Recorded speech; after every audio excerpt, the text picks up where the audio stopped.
Hey guys, Luke here, and today I'm going to be showing you how to get an emoji in your Twitter display name.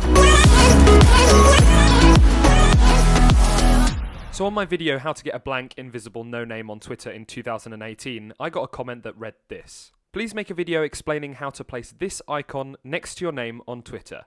Thanks. Now I'm guessing when he says icon he means emoji, and the annoying error that pops up when you try and put an emoji in your display name on Twitter that says you cannot use this emoji in your display name. So this is simply down to the fact that Twitter doesn't actually allow certain emojis in your actual Twitter username or bio.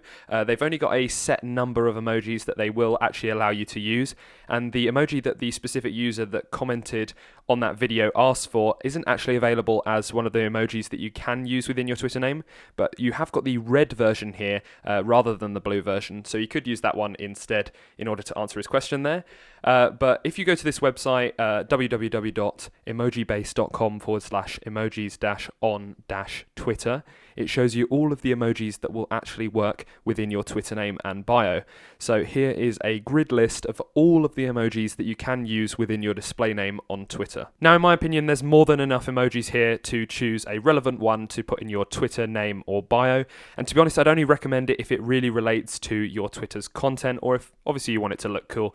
So I'm just going to show you how to do it quickly. All you want to do is highlight the relevant emoji that you want, and then Command-C on a Mac or Control-C, I think it is, on a Windows computer. You just want to basically copy it to your clipboard.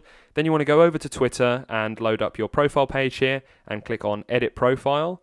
And then it's going to obviously load up your edit profile screen, and then next to your display name here, all you want to do is Command-V or paste it, and then you'll be able to save changes without getting the annoying pop-up that will